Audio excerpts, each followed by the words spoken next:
तुम सिर्फ class work, homework, newspaper कर लो, गारंटी तुम्हारा सिलेक्शन है। UPSC is their ticket to a better life.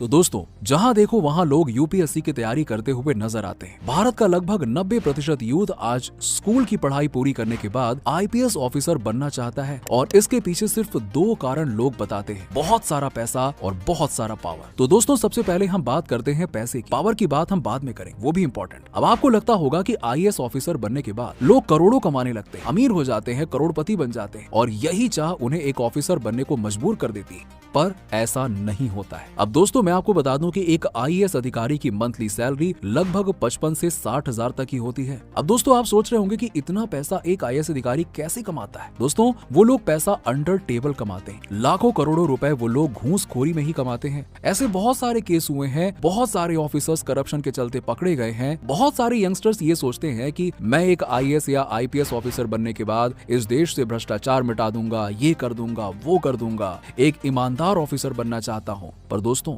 सच ये भी है कि यहाँ की सरकार किसी भी ऑफिसर को ईमानदार नहीं रहने दे सकती ना, क्योंकि इसमें उनका भी बहुत बड़ा नुकसान होता है। आपने बहुत सारी खबरें पढ़ी होंगी या सुनी होंगी कि बहुत सारे ऑफिसर्स का तबादला होता रहता है और एक ऑफिसर का तबादला 1 बार नहीं, 2 बार नहीं, बल्कि 50 बार होता है। फिर उन पर भ्रष्टाचार का झूठा केस लगाकर उन्हें जेल में ठूस दिया जाता है। दोस्तों, 2017 में रिटायर्ड आईएएस ऑफिसर को करप्शन के केस में जेल भेज दिया गया और ऐसे एक नहीं बल्कि बहुत सारे ऐसे आईपीएस अधिकारी हैं जो करप्शन के इल्जाम में जेल में गए हैं, जिनमें से कुछ मामले सही होते हैं और कुछ अधिकारियों को भ्रष्टाचार के मामले में फंसाकर ही उन्हें जेल में डाल दिया जाता है। एक ईमानदार अधिकारी अशोक खेमका का 56 बार तबादला किया गया। क्यों किया गया? क्या वो पैसा कमाना चाहते थे? नहीं ना, इसीलिए किया गया। जी हाँ दोस्तों, यही है अंदर की काली सच्चाई। दोस्तों, अब बात कर लेते हैं पावर की। दोस्तों, जो भी यूपीएससी की तैयारी कर रहा होता है वो एक आम आदमी होता है। उसने अपनी लाइफ में बहुत जिल्लत झेली होती है। लगभग 7-8 बार ट्राई करने के बाद वो एक आईएएस, आईपीएस या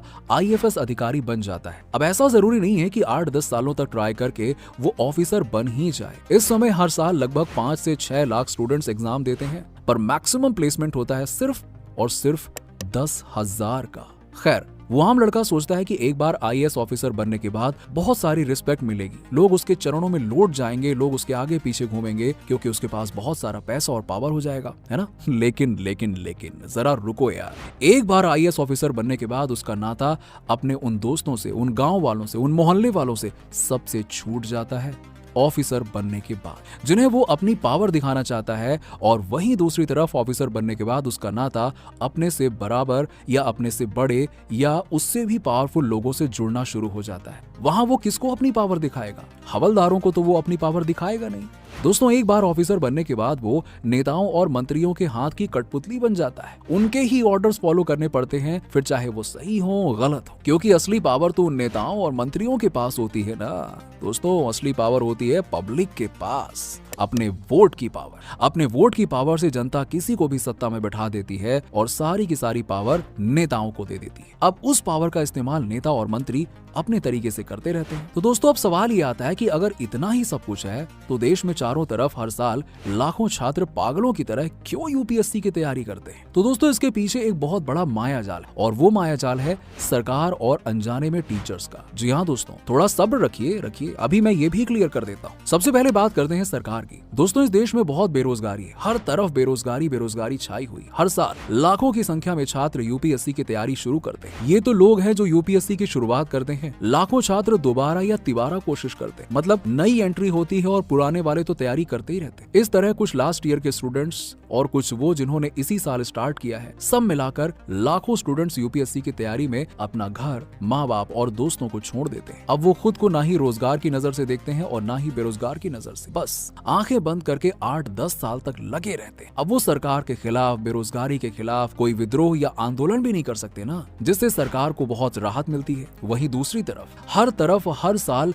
लाखों छात्र फॉर्म जमा करते हैं, परीक्षा देते हैं, जिससे सरकार हर साल लाखों करोड़ों कमाती, क्योंकि सिलेक्शन मुश्किल से 6-7 हजार छात्रों का ही होगा ना, बाकी तो फॉर्म भरने के पैसे तो मिलेंगे। उसके बाद वो स्टूडेंट जिनका सिलेक्शन नहीं होता है, उन्हें मोटिवेशन नाम की दवा पिला दी जाती टीचर्स के द्वारा, जिससे कि उनकी कोचिंग चलती करती रहे। आपने देखा होगा आजकल के टीचर्स टीचर होने के साथ साथ मोटिवेशनल स्पीकर भी बन गए भैया। बड़ा बड़ा मोटिवेशन देते हैं एकदम घुमा घुमा के, लपेट लपेट के, जिससे स्टूडेंट्स इन्फ्लुएंस्ड हो जाते हैं और सालों तक यूपीएससी की तैयारी करते रहते हैं। दोस्तों, ये मोटिवेशन नहीं बल्कि मैनिपुलेशन है। वो कहते हैं कि लगे रहो, छोड़ेगा नहीं साला जब तक तोड़ेगा नहीं। ऐसे ऐसे मोटिवेशन देते हैं। ये नहीं बताते हैं कि कब तक करना है, बस करते जाओ।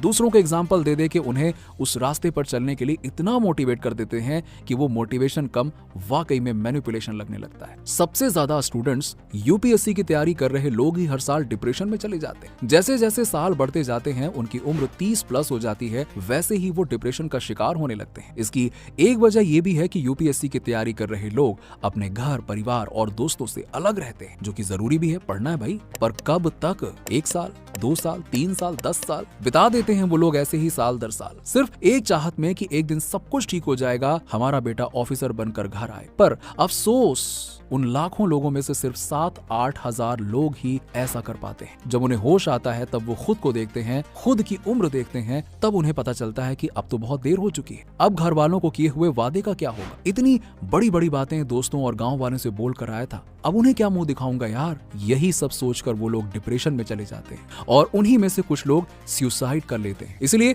मैं ये नहीं कह रहा कि यूपीएससी की तैयारी ना कीजिए, कीजिए, बिल्कुल कीजिए, मन लगा के कीजिए, सक्सेस पाइए, मेरी दुआ है आपके साथ, लेकिन जागरूक रहते हुए कीजिए, सारी सच्चाई जानते हुए तैयारी कीजिए, अपने आप को एनालिसिस, अपनी कैपेबिलिटी को पहचानते हुए तैयारी कीजिए। कोई आपको मैनिपुलेट कर रहा है इसलिए तैयारी मत कीजिए। ये सारी चीजें समझते हुए ही अपने टीचर की बात सुनिए, उनसे मोटिवेट तभी होइए जब आपको एक मोटिवेशन मिले, मैनिपुलेशन नहीं। और अपने दिमाग और कान को बंद मत रखिए, खुला रखिए। और हाँ दोस्तों, नौकरी कितनी भी बड़ी हो, रहेगी आपकी नौकरी ही, और आप उसमें नौकर ही रहेंगे। आप में वो मालिक वाली पावर और वो मालिक वाला माइंडसेट कभी नहीं आएगा। क्या होगा, एक दिन आप रिटायर हो जाएंगे, उसके बाद उस ऑफिसर को उसके यहाँ का हवलदार भी नहीं पूछता। हाँ, आप अपने घर के आगे एक बहुत बढ़िया सा बोर्ड लगा सकते हैं, उसमें लिख सकते हैं IAS IPS, और रिटायर होने के बाद आपके आसपास के 2-4 नौकर आपकी जी हुजूरी करते रहेंगे, उन्हें आप अपना एटीट्यूड दिखा सकते हैं, बस। पर ये बहुत ही छोटी बुद्धि की निशानी है और कुछ नहीं। MBA, BTech, UPSC करके लोग खुद को सक्सेसफुल मान लेते हैं, पर यहाँ थोड़ा ध्यान देने की जरूरत है। आप एक इंजीनियर सिर्फ इसलिए बन रहे हैं ताकि किसी IT कंपनी का मालिक आपको अपना नौकर या गुलाम बना सके, बस इतनी ही बात है और यही सच है। आप दिन रात मेहनत करके अपना MBA पूरा करते हैं और किसी बड़े बिजनेसमैन का पर्सनल एडवाइजर बन जाते हैं या किसी कंपनी में किसी बड़ी पोस्ट पे ज्वाइन कर लेते हैं, इसका मतलब आप उस बिजनेसमैन के नौकर हैं, मालिक नहीं हैं और कुछ नहीं। भले ही आपको उससे बहुत इज्जत मिलती हो, पैसे मिले, पर रहने को तो आप नौकर ही रहेंगे ना। और सच्चाई भी यही है, वो आपको बहुत सारा रिस्पेक्ट और बहुत सारा पैसा देकर अपनी नौकरी में बनाए हुए है। इस दुनिया में ठीक इसी तरह के बहुत सारे, यानी कि 95% लोग नौकरी करते हैं, कोई इन बिजनेसमैन की तो कोई सरकार की। सिर्फ 5% लोग ही 95% लोगों से अपना काम करा रहे हैं, अपना नौकर बना के रखते हैं, बहुत सारा पैसा और सम्मान देकर। इसमें कुछ गलत नहीं है, सही भी है, पर कम से कम बाकी के 95% लोगों को ये सच्चाई तो पता होनी चाहिए ना कि आखिरकार उनके साथ क्या हो रहा है। ये तो उनका भी अधिकार है ना कि सच्चाई जाने, और सच्चाई जानने के बाद ही क्रांति आएगी। दोस्तों, जो स्टूडेंट्स यूपीएससी क्वालिफाई कर लेते हैं, वो लोग चारों तरफ सोशल मीडिया में छा जाते हैं। उनके दोस्त, रिश्तेदार उनके साथ फोटो क्लिक करवा के पोस्ट करते हैं सोशल मीडिया पे। जहां वो रहते हैं वहां उनका गाजे बाजे के साथ में स्वागत किया जाता है, पर उन स्टूडेंट्स की कोई बात ही नहीं करता जो यूपीएससी क्वालिफाई नहीं कर पाते हैं। उन्होंने भी उतनी ही रातें जागकर मेहनत की है ना, जितनी क्वालिफाई करने वाले स्टूडेंट्स ने की है। तो दोस्तों, मैं तो यही कहूंगा कि हर स्टूडेंट्स को यूपीएससी की तैयारी करने के साथ साथ ये बिल्कुल क्लियर होना चाहिए कि कितने साल तक तैयारी करनी है, और आखिर में अगर वो क्वालिफाई नहीं कर पाता तो उसे और क्या करना है ये पता होना चाहिए। क्या स्टार्टअप प्लान करना है उसको, या कोई नौकरी करनी है, या घर जाके खेती करनी है, कुछ भी करना हो, लेकिन करना जरूर है और पता होना चाहिए। फेल होने के बाद का प्लान पता होना चाहिए। ये सब कुछ पहले से ही क्लियर होना चाहिए, क्योंकि अब तो आप सब इसके पीछे की सच्चाई जान चुके हैं, आपको पता चल चुका है। और इतना तो पता ही है ना कि सिर्फ 6 से 7 हजार वैकेंसी होती है यार, और अप्लाई करने वाले 6 से 7 लाख होते हैं। तो कोई स्टार्टअप प्लान तो होना चाहिए ना, सही है कि नहीं? चलिए, अगर आपको वीडियो पसंद आया हो तो इसे लाइक कीजिए। इस वीडियो का लाइक टारगेट है 500 लाइक। अगर आप 500 लाइक करते हैं तो हम इसका पार्ट 2 जरूर लेकर आएंगे और वहां एक और नई सच्चाई का खुलासा करेंगे। चैनल को सब्सक्राइब कर लीजिए। मिलते हैं आपसे नेक्स्ट वीडियो।